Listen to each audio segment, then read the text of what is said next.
My first guest tonight has appeared in numerous films, including Spawn and Carlito's Way. His new book right here, Freak, is out right now. I'm angry because this was the idea for my autobiography. Please welcome John Leguizamo.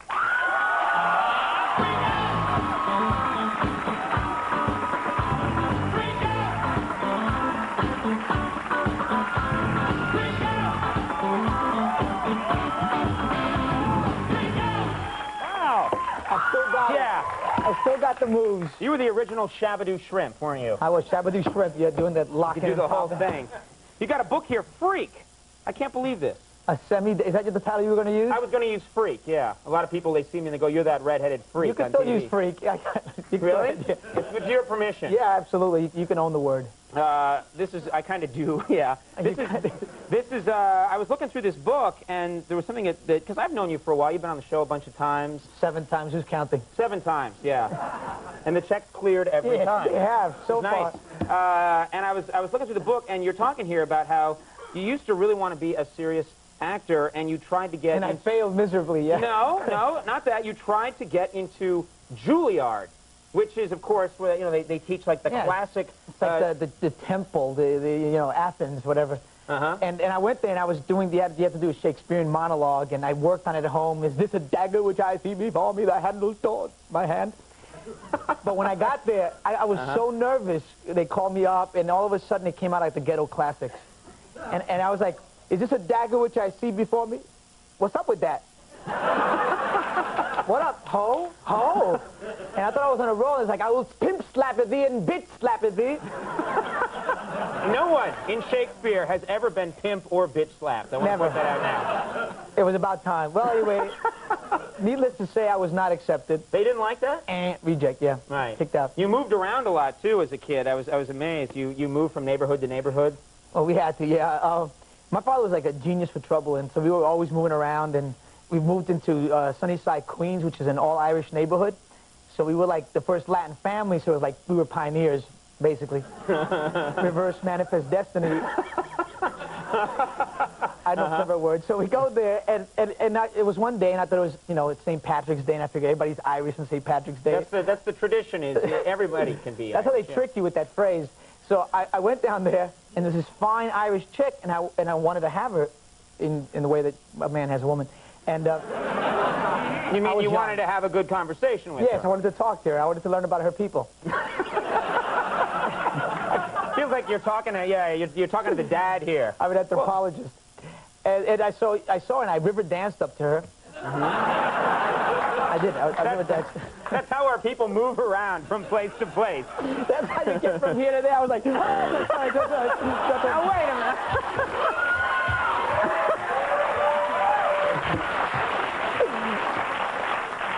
No, I'm not going to dance like that. Oh, you're the Fred Astaire. No, I'm not going to. Oh, the type of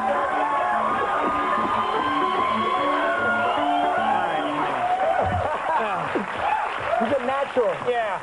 Well, anyway, I hate that kind of casting. I love that. What do you mean? That's great. I love it. Yeah, me too. Sorry. You just saved me 600,000 letters from the Irish-American League. You're the Lord of the Dance, the new Lord. I pronounced thee. I dubbed thee Lord of the Dance. Oh, great. Thank you, John Leguizamo. Now tell me, so you go up to this woman, and how did it work? Was she accepting of you? I wanted... Was she one of those beautiful Irish lassies? She was beautiful. Exotic, red-headed, freckled, drunk. Just kidding. I'm bitter. They never liked me, okay? That was such a huge mistake.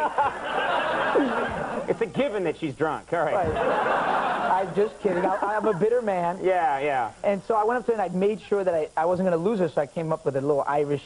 I was like, ta-chai, ta-chai, ta-chai. How's the Emerald Island? Did you ever have sex with a leprechaun?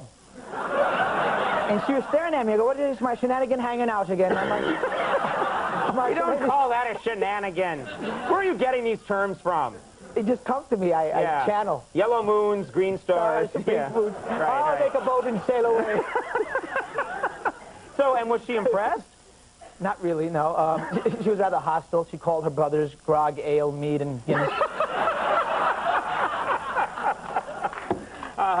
Grog. You don't want to mess with Grog. That's one tough character. Never mess with a guy named Grog. There's a part in this book where you talk about how you belonged as a child to a Jewish country club. Is that a true story? Yeah, all these stories are, mostly true. I've changed them a little bit. Okay. To protect myself from lawsuits from my family, because family will sue. Right, right. So I've changed the names and stuff just to protect myself. But the true part was what you did belong to a Jewish country club? Yeah, well, my father, was becoming Nuyorican rich. Anybody know Nuyorican rich? No. He started wearing a lot of fake fur coats and fake gold chains. He looked like a cross between Mr. Roper and Huggy Bear. Picturing it? Got it, yeah. Uh-huh. So, we go up to the Catskills, and my father would tell a little lie. He said you were Jewish, and we would be the Leguizamo bergs. I swear to God. We go up there, and my father would... and they would call us, hello, Mr. Leguizamo berg. Come here, Mr. Leguizamo berg. You're so dark and exotic. Are you sure you're Ashkenazi? And my father would be like, of course. You want the kreplach or the kasha varnishkashas? And how long did this work for?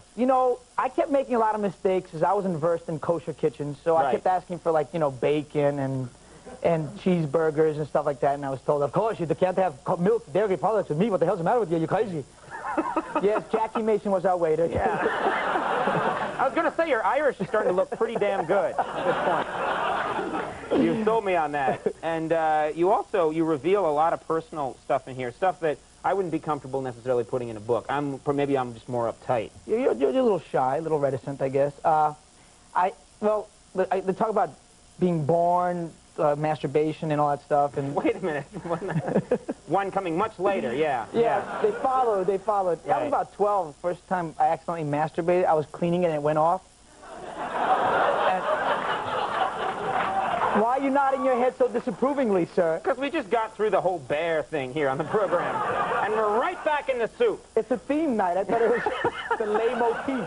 But you were 12. That's 12. Very young, yeah. No, that's when the testosterone starts flowing through your body. Come on. Oh, I guess I just screwed up. I was 20. But anyway, that's a different story. And you wanted to be sure. You were a careful kind of guy. I really wanted to make sure I knew myself well enough. Exactly. Before we jumped into anything. Mentally, yeah. I'll go slower. But you want to jump into that whole thing. But is it weird for you that all these different people are going to be reading this stuff now, or no? You're cool with it? Yeah, well, I'm mostly afraid of my family, because, so I got a lawyer and all that to protect me. Take care of that now. Yeah, that's why it's called a quasi-semi-demi-autobiography. Right, that's going to hold up in court. Well, I'm going to try. Yeah, try the best you can. The book Freak is in bookstores now, and look for Freak is going to come to Broadway. Yeah, it's coming to Broadway. I'm not sure what It's just going to be you reading the book, right? It's going to be a quiet evening. A little pain, perhaps. Yeah, $30 ticket. Yes. You read the book. Now turn to page 5. All right, well, John, it's always great having you on the show. Best of luck with the book and everything else. John Leguizamo, everybody. Laura San Giacomo's coming up. We'll be right back.